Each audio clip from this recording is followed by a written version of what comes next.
One man's fascination with ladies of the evening terrorized a community. Had it not been for his arrogance, an old running shoe, and an unusual bullet fragment, he might never have been caught.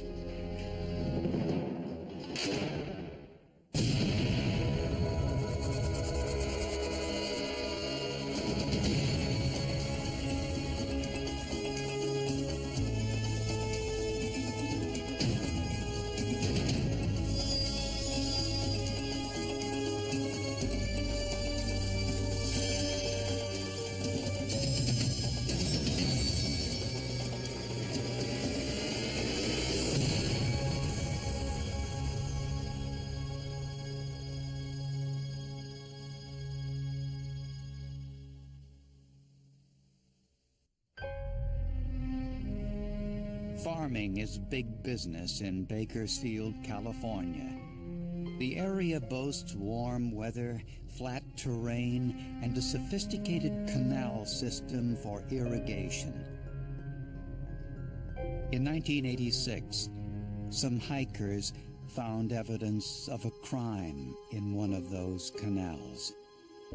An autopsy left no doubt she had been murdered.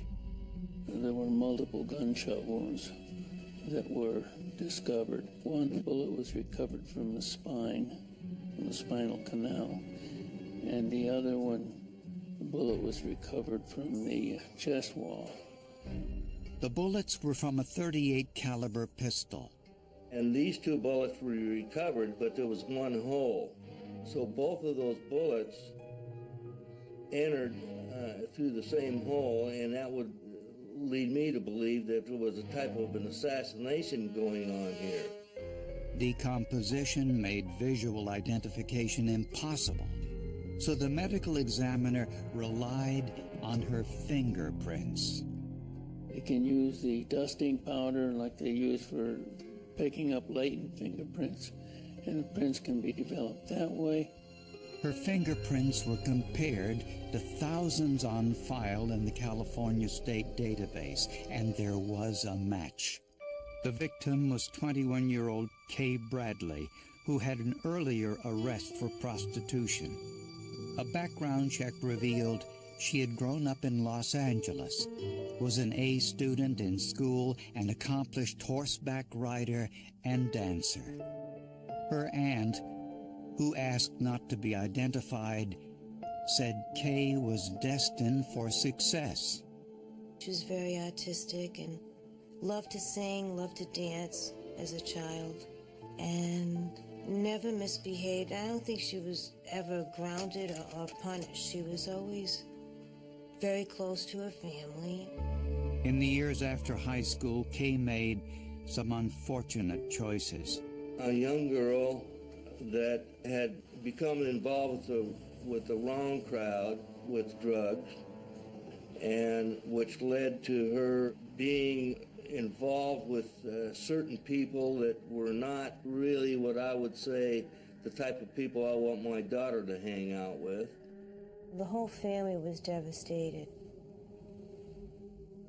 because you try to figure out how this could happen or why this happened, or if someone was responsible. Prostitution may have been how Kay financed her drug habit. Unfortunately, none of the other Bakersfield prostitutes recalled seeing her around the time she disappeared. After several months and hundreds of interviews, the trail of Kay's killer turned cold. But investigators didn't give up. Eventually, they got a break, but it came with a price, when the body of a second young woman was found in the very same canal.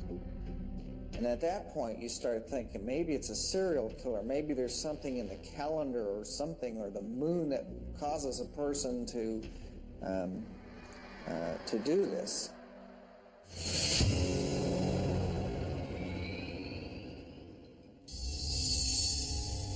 One year after the murder of Kay Bradley, the body of a second young woman was discovered in the same irrigation canal on the outskirts of Bakersfield, California. She appeared to be a teenager, but there was no identification on the body. It was a whodunit, who is it, which is one of the hardest ones in homicide to work.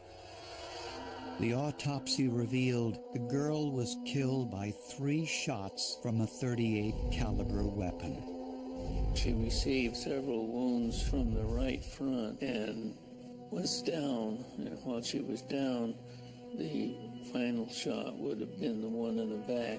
Investigators searched the crime scene for clues. On the cement curbing of the canal, we noticed that there was more blood.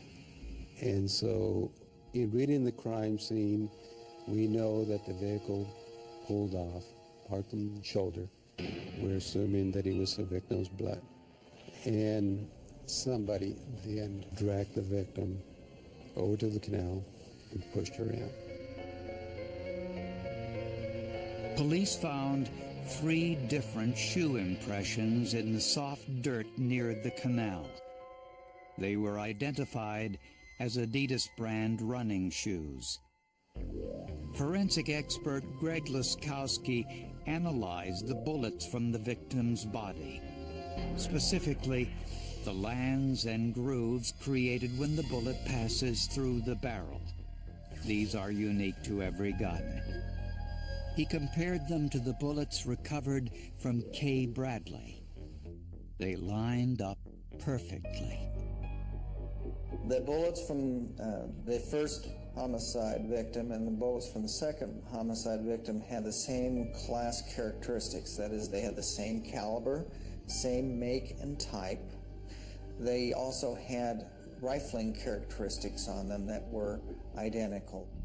The murder weapon was a Colt .38 caliber handgun. I'm very familiar with those because I own one myself. The ammunition was unusual too. They were a lighter weight caliber than normal .38 calibers at the time. These were 110 grain semi-jacketed hollow points, which are typical of law enforcement ammunition. It did occur to me at that time again, we're possibly looking for someone in law enforcement, security work, prison guard, that type of thing, because the perpetrator had disposed of that weapon. They kept it.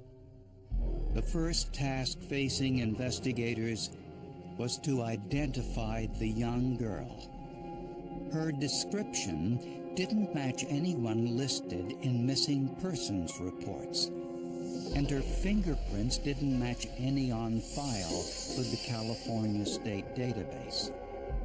Since there was a condom wrapper near the victim's body, and because of the way she was dressed, investigators suspected she was working as a prostitute. We started showing this Polaroid photograph of our victim's face. And on that first night that we were out there, we actually, by luck, found this prostitute who recognized the photograph. And she said that she recalled seeing the victim. She was identified as 15-year-old Tracy Clark, a runaway from Seattle, Washington. Tracy's friend, a fellow prostitute, last saw her leaving with a customer driving an unusual vehicle. She's seen Tracy Clark get into this vehicle, and that was the last time she was seen alive. She described this vehicle as a light-colored pickup truck with a camper shell with bubble windows on the side.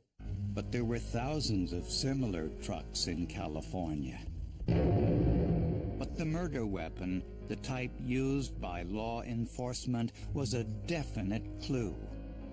On a hunch, Bakersfield police looked inside their own community and discovered one of their colleagues owned a pickup truck matching that description. It belonged to Sheriff's Deputy Dave Rogers. Ironically, Rogers was Detective Solis's former partner. We worked side by side for, I don't know, I'm guessing, 2 or 3 years on the same beat. He would back me up on calls and I would back him up. We would have coffee together. Deputy Rogers, an 11-year veteran of the force, was well-liked and highly respected. To see if Rogers' truck was the one Tracy got into, investigators tried an unusual experiment. I went and picked up the witness, and I told her, I'm going to take you for a drive, and I want you to see if you recognize any vehicles. Investigator Loggy showed her a number of similar-looking vehicles in Bakersfield, but the one she identified was the one parked outside Deputy Rogers' house. She immediately started hollering, that's the truck, go arrest him. And I says, are you sure?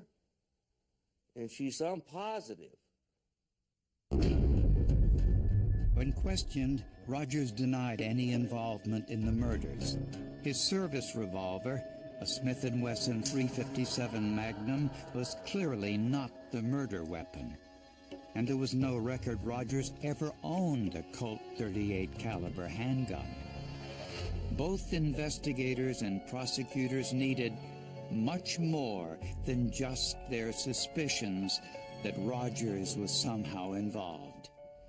My job is to present enough evidence to satisfy the standard of beyond a reasonable doubt. There's a jury instruction on what reasonable doubt is, and it's not just any doubt, but it's not beyond any doubt. It's just a reasonable doubt. That is, it really couldn't be anybody else but this man.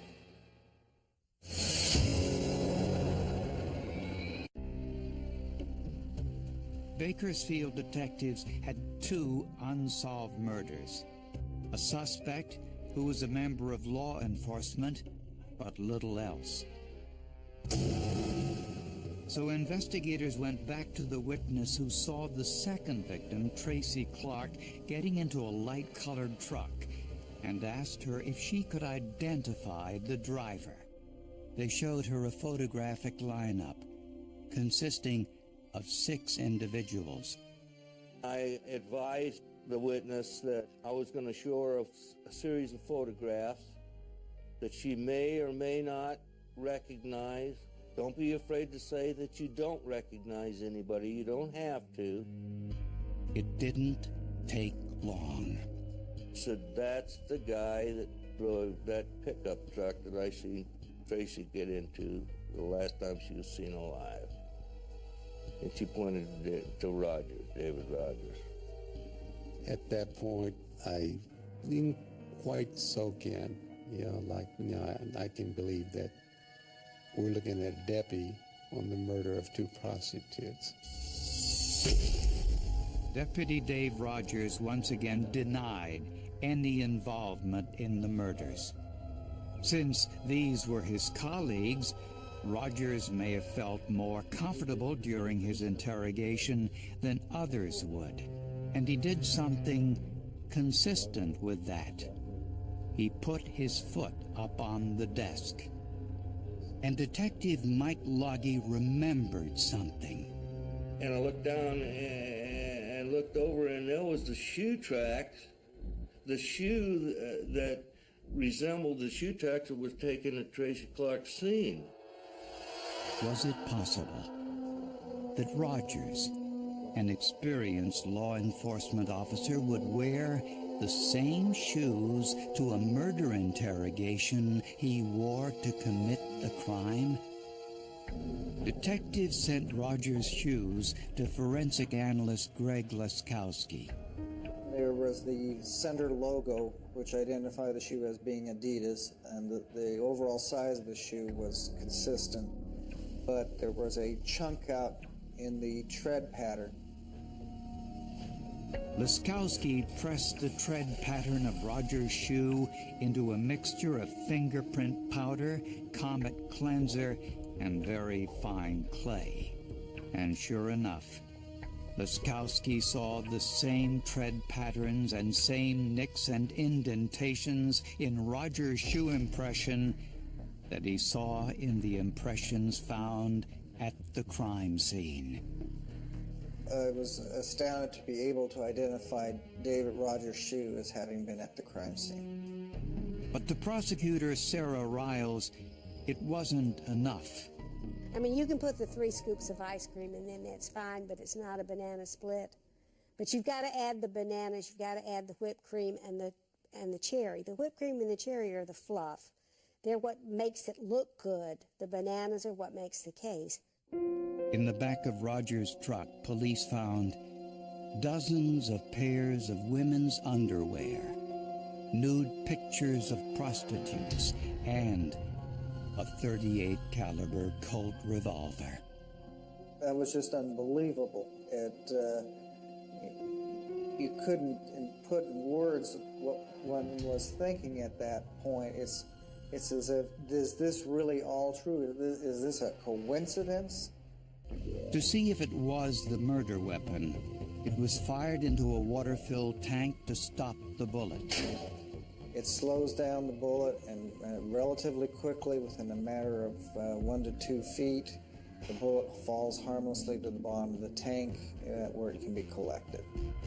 A comparison of that bullet and those found at both crime scenes left no doubt that this gun was used in both murders.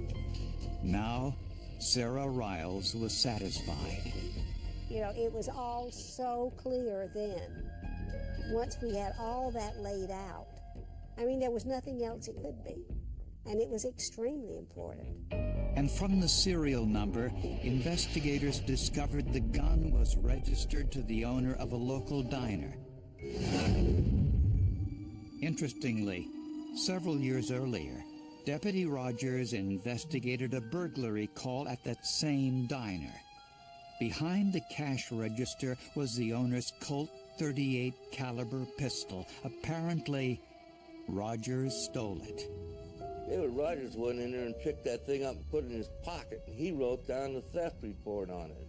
He had that gun ever since, and he used it to kill 2 human beings with. So that made me angry. Dave Rogers was arrested and charged with 2 counts of first-degree murder. When Dave Rogers was identified and arrested, I was angry. I was shocked. You know, I trusted him with my life. You know, who knows, you know, for whatever reason, you know, I could have been a victim. I mean, those kind of crazy thoughts at one point in time went through my head. Once in custody, he offered some chilling insights into why a seemingly normal family man could not control his compulsion to kill. My head goes crazy. It spins. You know what I mean? I get to thinking about something, you know, and it keeps going and going and going. The citizens of Bakersfield were shocked to learn that a law enforcement officer was charged for the murder of 21-year-old Kay Bradley and 15-year-old Tracy Clark. Dave Rogers' wife had difficulty believing it. Great family man, good human being. And this is the Dave Rogers that I know. It's hard to imagine that a guy like that is a killer, and presumably a pretty cold-blooded killer. But the forensic evidence was overwhelming. When it came to trial, this case was not a whodunit. The question was what motivated this defendant and what was his degree of guilt? What was his state of mind at the time of the killing? In a taped interview with a prison psychologist, Rogers admitted soliciting prostitutes. I'm not prejudiced. I have solicited blacks, I have solicited whites, I have solicited Mexicans. It's not so formal as they solicit. Well, that's what I've done, you know. I've gone out and solicited prostitutes. And eventually, Rogers admitted taking Tracy Clark to the canal.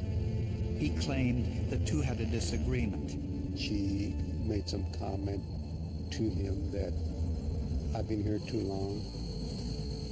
Now you have to give me more money or something like that. I don't know whether she called me a queer or a faggot or something like that, but I think she brought up me having different sexual preferences. Rogers claimed he threw Tracy out of the truck, but that she stood in front of it and refused to move. He also claimed she threatened to file a police report. You're making it sound like a self-defense because he claimed that Tracy Clark was screaming and hollering and scratching him and that sort of thing at the scene. Rogers' mistake was getting out of the truck to drag Tracy's body into the canal, leaving his shoe impressions in the soft dirt. His second mistake was wearing those same shoes to his interrogation. As luck would have it for us as the investigators, that he was careless. He was very careless, and he left a lot of evidence at the scene. He left evidence in his truck. He left evidence at home. Rogers had no explanation for why he killed his first victim, Kay Bradley. He made a comment, if they did match my gun, then I must have done it, but I don't remember. Rogers claimed his actions were caused by parents who emotionally and physically abused him as a child.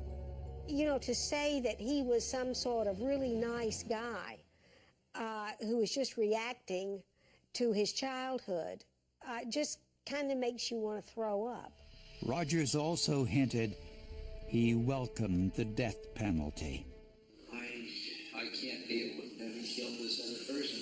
I did not believe I should live. I'm not. Are you saying, though, in some ways you plotted your own demise? I just gave them what they needed. So you knew you had a plan? Yes. Dave Rogers went on trial for the murder of Kay Bradley and Tracy Clark. It took the jury 2 days to find him guilty. He was sentenced to death. Juries like to be able to figure out things for themselves. They like to not play detective, but play detective story writer, in which they have a lot of clues and they can put them together and say, this can only be this man. As far as I'm concerned, he's as worthless as there is, but he'll probably outlive me. He's sucking my air, and I'm paying for his room and board up there as a taxpayer.